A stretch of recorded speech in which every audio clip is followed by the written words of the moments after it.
Shalom, selamat pagi Ibu Bapak dan Oma Opa yang Tuhan Yesus kasihi. Kita bersyukur di hari ini 16 Maret 2022 kita diberi kesempatan oleh Tuhan untuk dapat bersama-sama kita beribadah di dalam komisi usia lanjut. Kita bersyukur dan berterima kasih kepada Tuhan karena walaupun ibadah yang kita lakukan melalui online, tapi kita tetap bergembira dan bersuka cita karena kita akan diberkati oleh Tuhan melalui firman Tuhan dan renungan singkat. Firman Tuhan di hari ini dan renungan singkat akan dibawakan oleh Ibu Yohana dan saya sebagai penatua pendamping, yaitu Penatua Yolanda Popondoro. Firman Tuhan yang akan disampaikan di hari ini terambil dari Lukas 4 ayat 1 sampai dengan 13 dengan tema pencobaan di hari tua. Ibu Bapak dan Oma Opa yang Tuhan Yesus kasihi, sebelum kita masuk di dalam ibadah komisi usia lanjut ini, mari kita berdoa minta tuntunan Roh Kudus di dalam ibadah kita di hari ini. Mari kita berdoa. Tuhan Allah Bapa di surga, kami datang kepadamu Tuhan di pagi hari yang indah ini. Kami selaku Ibu Bapa dan Oma Opa yang telah memberikan waktu dan kesempatan kami untuk bersama-sama memuji dan memuliakan nama Tuhan dalam ibadah komisi usia lanjut ini Tuhan. Kami mohon pertolongan Tuhan menyertai kami. Tutup bungkus kami dengan darah-Mu yang kudus Tuhan. Berkatilah ibadah kami di pagi hari ini. Tuhan, kiranya ibadah yang kami lakukan dari permulaan, pertengahan sampai akhirnya, kami mengundang Roh Kudus hadir, memimpin kami. Baik Ibu Yohana yang akan membawakan firman Tuhan dan renungannya, maupun kami selaku orang tua dan juga yang ikut mengambil bagian dalam ibadah pelayanan ini. Tuhan memberkati kami, supaya ibadah yang kami lakukan ini berkenan di hadirat-Mu Allah Bapa di sorga. Terima kasih Tuhan, inilah doa permohonan kami. Kami juga mohon ampun atas segala pelanggaran dan dosa yang kami lakukan ya Allahku. Terpujilah nama Tuhan Yesus Kristus Allah yang hidup. Kami berdoa. Amin.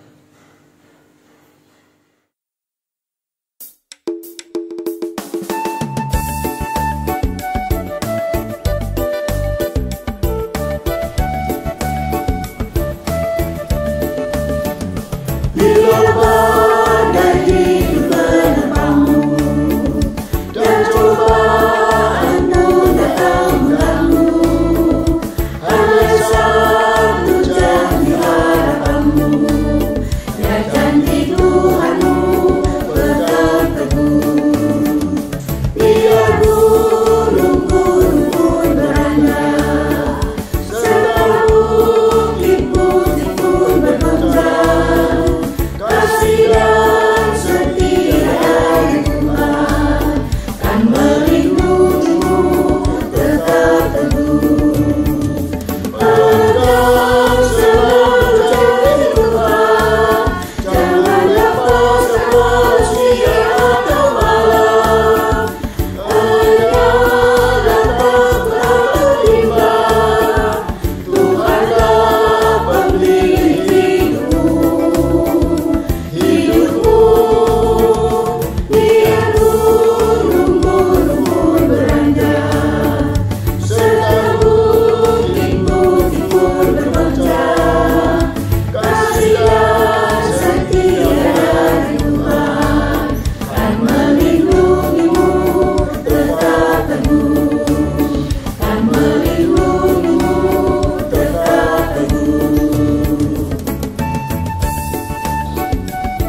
Pembacaan Mazmur di hari ini terambil dari Mazmur 91 ayatnya yang pertama sampai dengan ayatnya yang ke-16.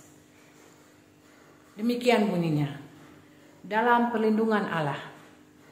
Orang yang duduk dalam lindungan yang maha tinggi dan bermalam dalam naungan yang maha kuasa akan berkata kepada Tuhan, tempat perlindunganku dan kubu pertahananku, Allahku yang kupercayai. Sungguh, dialah yang akan melepaskan engkau dari jerat penangkap burung, dari penyakit sampar yang busuk. Dengan kepaknya ia akan menudungi engkau. Di bawah sayapnya engkau akan berlindung.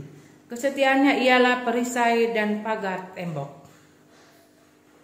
Engkau tak usah takut terhadap kedahsyatan malam, terhadap panah yang terbang di waktu siang, terhadap penyakit sampar yang berjalan di dalam gelap, terhadap penyakit menular yang mengamuk di waktu petang. Walau 1.000 orang rebah di sisimu dan 10.000 di sebelah kananmu, tetapi itu tidak akan menimpamu. Engkau hanya menontonnya dengan matamu sendiri dan melihat pembalasan terhadap orang-orang fasik. Sebab Tuhan ialah tempat perlindunganmu, yang maha tinggi telah kau buat tempat perteduhanmu. Malapetaka tidak akan menimpa kamu dan tulah tidak akan mendekat kepada kemahmu. Sebab malaikat-malaikatnya akan diperintahkannya kepadamu untuk menjaga engkau di segala jalanmu. Mereka akan menatang engkau di atas tangannya, supaya kakimu jangan terantuk kepada batu. Singa dan ular tedung akan kau langkahi. Engkau akan menginjak anak singa dan ular naga. Sungguh hatinya melekat kepadaku, maka aku akan meluputkannya. Aku akan membentenginya sebab ia mengenal namaku. Bila ia berseru kepadaku, aku akan menjawab. Aku akan menyertai dia dalam kesesakan. Aku akan meluputkannya dan memuliakannya. Dengan panjang umur akan kukenyangkan dia, dan akan kuperlihatkan kepadanya keselamatan daripadaku.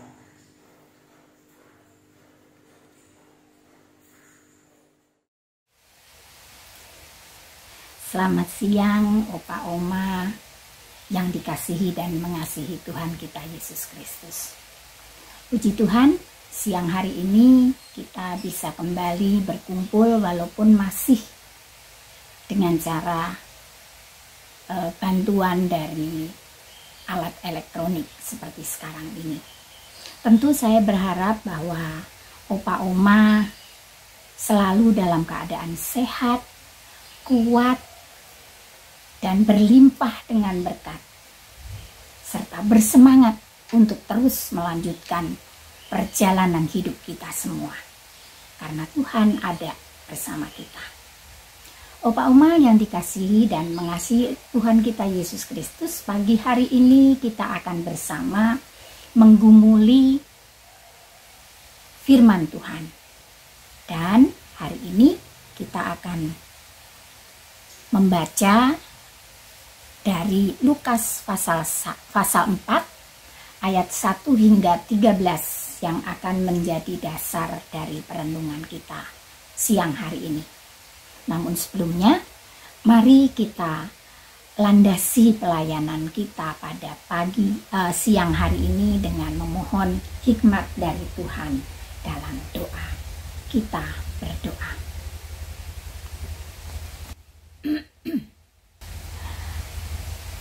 Kami merendahkan hati di hadapan-Mu ya Allah. Kami mau membuka hati kami untuk menerima sabda firman-Mu. Beri kami hikmat-Mu untuk dapat mengerti akan apa yang menjadi kehendak-Mu. Baik kami yang hendak mendengar, terlebih hamba yang akan mewartakan firman-Mu. Karena dengan kemampuan kami sendiri, pasti kami tidak akan bisa melihat karya-Mu yang besar melalui pembacaan dan pelayanan firman hari ini. Bersabdalah ya Tuhan, dan kami telah siap untuk mendengar. Dalam nama Yesus Sang Sabda, kami memohon. Amin. Baik, Opa dan Oma, saya akan membacakan sebagaimana yang telah saya sebutkan tadi sebagai landasan pelayanan firman pada siang hari ini yang ditulis oleh Lukas, dari Lukas pasal 4 ayat 1 hingga ayat yang ke-13 yang demikian firman Tuhan. Perikop ini diberikan judul Pencobaan di Padang Gurun. Yesus yang penuh dengan Roh Kudus kembali dari sungai Yordan, lalu dibawa oleh Roh Kudus ke padang gurun. Di situ ia tinggal 40 hari lamanya dan dicobai iblis. Selama di situ ia tidak makan apapun, dan sesudah waktu itu ia lapar. Lalu berkatalah iblis kepadanya, "Jika engkau anak Allah, suruhlah batu ini menjadi roti." Jawab Yesus kepadanya, "Ada tertulis, manusia hidup bukan dari roti saja." Kemudian ia membawa Yesus ke suatu tempat yang tinggi dan dalam sekejap mata ia memperlihatkan kepadanya semua kerajaan dunia. Kata iblis kepadanya, "Segala kuasa itu serta kemuliaannya akan kuberikan kepadamu, sebab semuanya itu telah diserahkan kepadaku dan aku memberikannya kepada siapa saja yang kukehendaki. Jadi, jikalau engkau menyembah aku, seluruhnya itu akan menjadi milikmu." Tetapi Yesus berkata kepadanya, "Ada tertulis, engkau harus menyembah Tuhan Allahmu dan hanya kepada Dia sajalah engkau berbakti."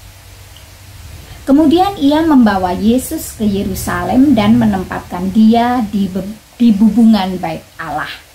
Lalu berkata kepadanya, "Jika engkau anak Allah, jatuhkanlah dirimu dari sini ke bawah.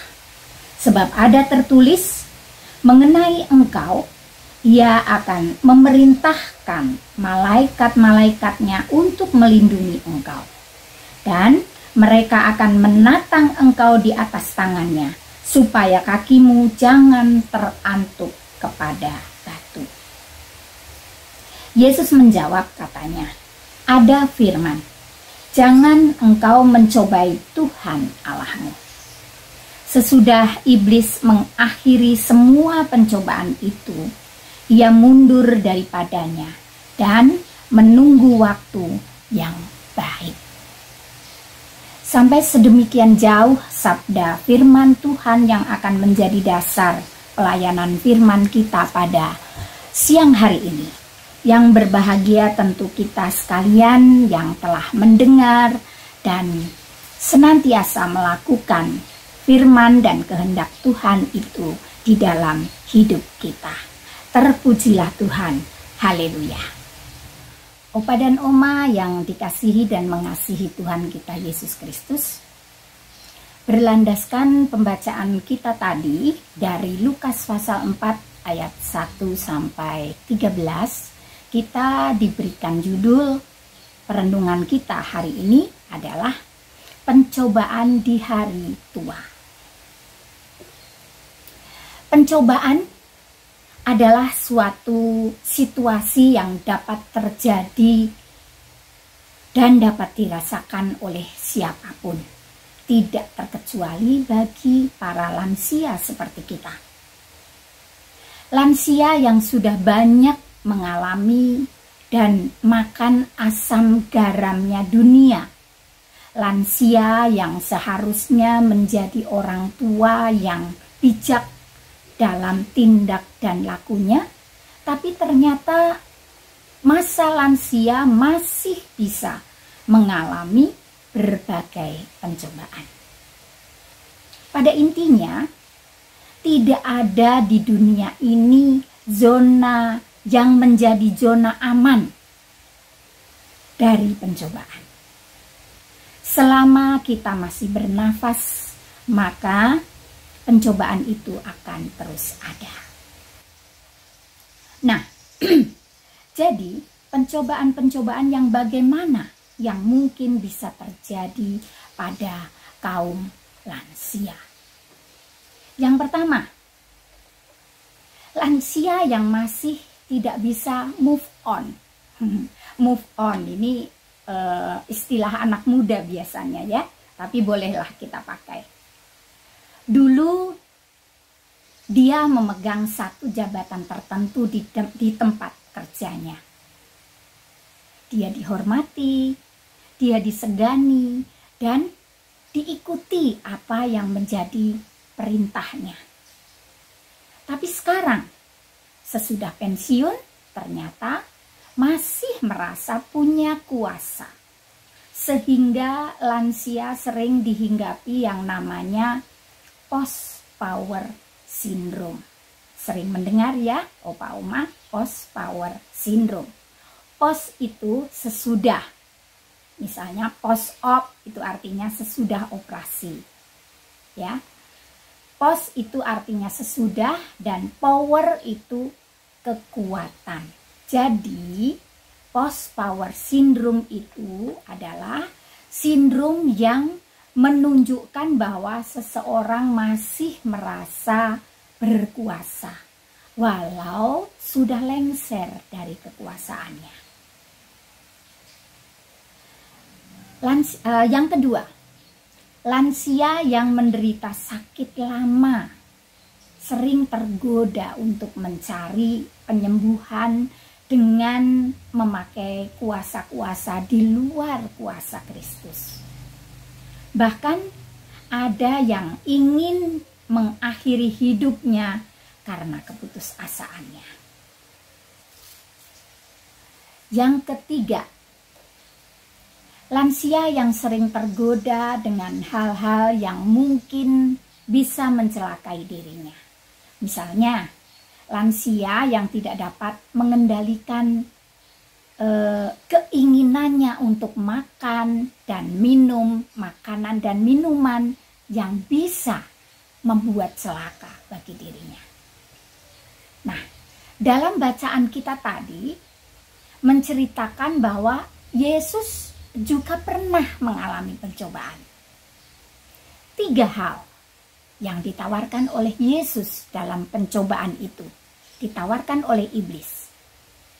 Yang pertama, yaitu yang berkenaan dengan kuasa. Iblis menantang Yesus untuk mengubah batu menjadi roti. Iblis tahu bagaimana keadaan Yesus saat itu. Selama 40 hari Yesus tidak makan. Pastilah Yesus lapar. 40 hari tidak makan. Tidak ada sahur, tidak ada buka. Memang betul-betul tidak makan. Jadi amat sangat lapar. Kesempatan itu dipakai oleh iblis untuk mencobanya. Kemudian pencobaan yang kedua adalah berkenaan dengan perbudakan materi. Iblis menawarkan kemewahan dunia kepada Yesus, asalkan Yesus mau menyembahnya. Yesus menolak karena dia tahu bahwa kemewahan dunia ini adalah milik Allah dan bukan milik iblis. Yang ketiga, Yesus memutarbalikkan firman Tuhan yang dikutipnya dari kitab Mazmur pasal 91 ayat 11 hingga 12 yang menyatakan bahwa Allah menjanjikan pemeliharaan atas hambanya. Tapi Dengan pencobaan-pencobaan itu, Yesus tetap pada pendiriannya, yaitu setia pada panggilannya. Yesus sadar bahwa saat itu dia tidak sendiri. Roh Kudus ada bersamanya. Dan Yesus terus berpegang pada firman Allah Sang Bapa. Bapak, opa, oma yang dikasihi dan mengasihi Tuhan kita Yesus Kristus. Itulah yang patut kita teladani dari diri Yesus. Terutama bagi kita para kaum lansia. Bahwa ketika pencobaan itu datang, maka kita harus tetap setia pada panggilannya.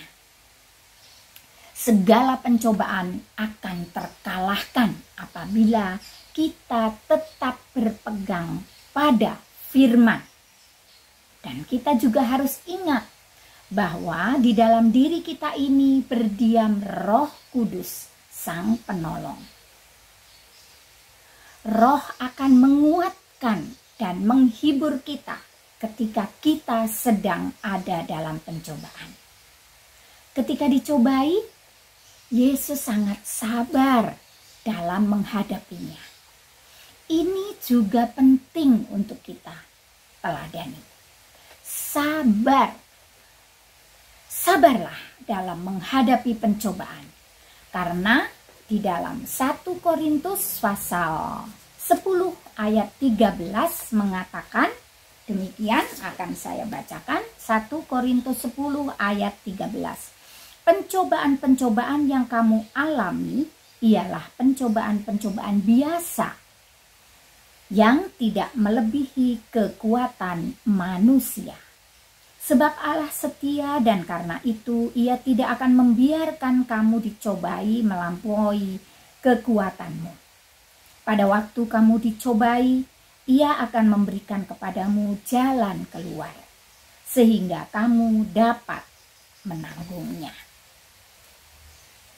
Opa-oma sekalian, memang untuk melakukan semua itu tidaklah mudah.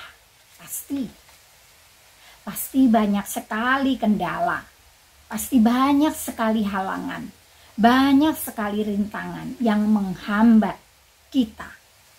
Kita ini sudah sangat terbatas karena usia kita, kekuatan kita sudah sangat berkurang.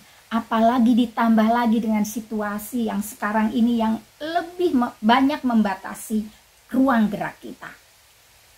Oleh karenanya, marilah kita memohon kekuatan dari Tuhan. Agar Tuhan memperlengkapi kita dengan kelengkapan-kelengkapan Roh Kudus. Sehingga kita dimampukan untuk melewati semua pencobaan yang sedang kita alami. Sebab tanpa kekuatan dari Tuhan, kita tentu tidak akan bisa mengalahkan dan melawan pencobaan-pencobaan yang kita alami. Nah, opa-oma yang Tuhan Yesus kasihi dan yang mengasihi Tuhan kita Yesus Kristus, selamat berjuang untuk memerangi pencobaan yang mendera opa dan oma sekalian. Bersama Yesus kita pasti bisa. Percaya itu. Amin.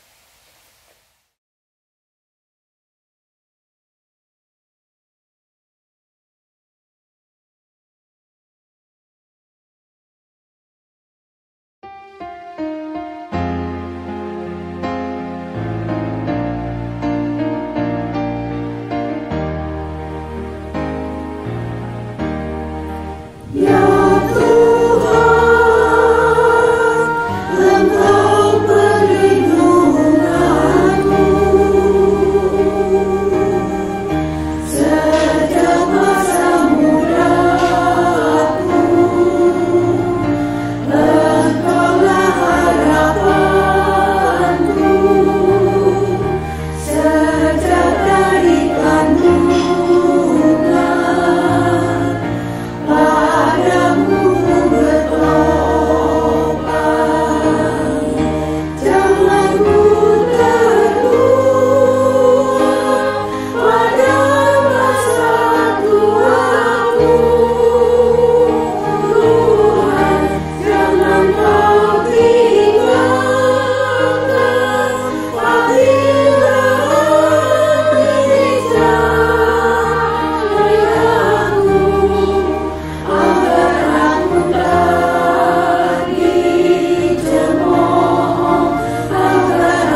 Tiba saatnya kita sekarang akan melakukan doa syafaat.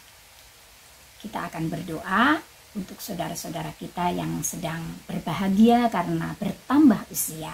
Juga tidak lupa bagi saudara-saudara kita para kaum lansia yang masih dalam kondisi lemah fisik. Mari kita berdoa. Betapa kami mengucap syukur kepadamu ya Allah, atas kasih setia dan pemeliharaanmu yang luar biasa, senantiasa kami rasakan dalam hidup kami hingga saat ini. Terima kasih untuk kesempatan saat ini kami boleh bertemu dalam persekutuan ibadah bagi kaum lansia, walau hanya melalui media elektronik. Tuhan, sampai saat ini masih banyak keterbatasan yang kami rasakan, khususnya bagi kami para kaum lansia sehubungan pandemi yang masih belum berakhir. Namun kami sungguh merasakan bahwa kami kuat dan dimampukan untuk melewati hari-hari kami yang berat adalah oleh karena anugerah-Mu saja. Tanpa pegangan tangan-Mu yang kuat, maka niscaya kami tidak akan pernah ada seperti apa adanya hari ini. Saat ini Tuhan, kami hendak membawa sukacita saudara-saudara kami, para kaum lansia, para kaum sepuh yang sedang berulang tahun dalam minggu ini. Kami bersyukur atas pertambahan usia bagi saudara-saudara kami, para kaum lansia. Tuhan, kiranya Engkau terus memberikan kekuatan dan kesehatan, agar saudara-saudara kami tetap beroleh sukacita yang besar. Kami juga hendak berdoa bagi saudara-saudara kami yang sampai saat ini masih dalam kelemahan tubuh. Mereka yang masih mengharapkan uluran tangan Tuhan untuk menjamah dan memulihkan mereka. Walau tubuh mereka lemah Tuhan, tapi tolong jangan kondisi itu melemahkan iman percaya mereka juga. Beri saudara-saudara kami kesabaran untuk menanti jawaban Tuhan atas doa-doa mereka. Kami sungguh bangga mempunyai Allah seperti Engkau.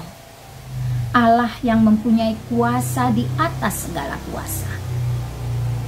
Oleh karenanya, teguhkan hati dan iman kami untuk tetap berlaku setia kepadamu dan melakukan apa yang menjadi ketetapan-ketetapan-Mu. Kami memohon kekuatan bagi kami semua para kaum lansia dalam kelemahan dan keterbatasan kami. Kami juga berdoa bagi para pelayan-Mu di Jemaat Gereja Kristen Indonesia Jati Asih. Kami berdoa untuk Pendeta Sani dan keluarga, para penetua dan keluarga, para pengurus komisi dan juga para panitia-panitia yang sudah ada. Tuhan kiranya memberkati mereka.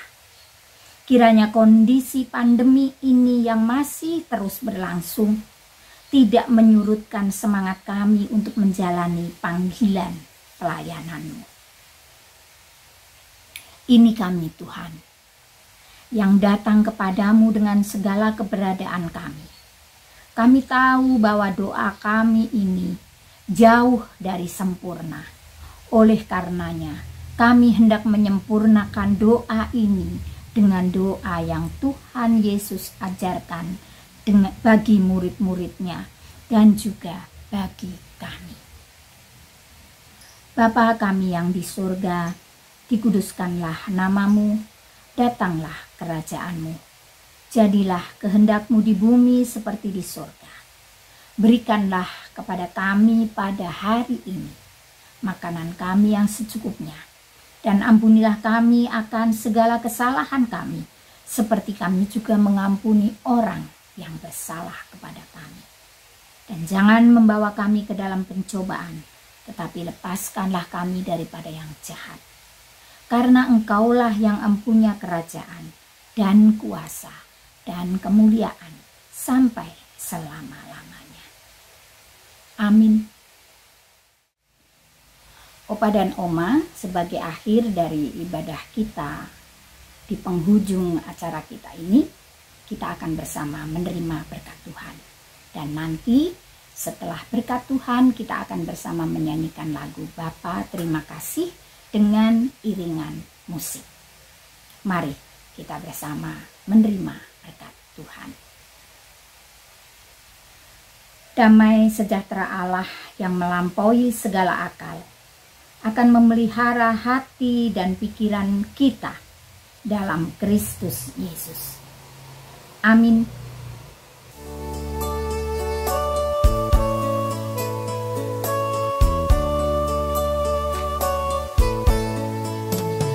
Bapa, terima kasih.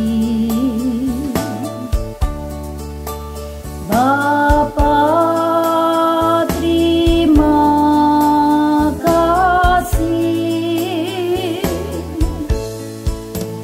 Bapa di dalam surga, ku berterima kasih. Bapa, terima kasih. Bapa, terima kasih.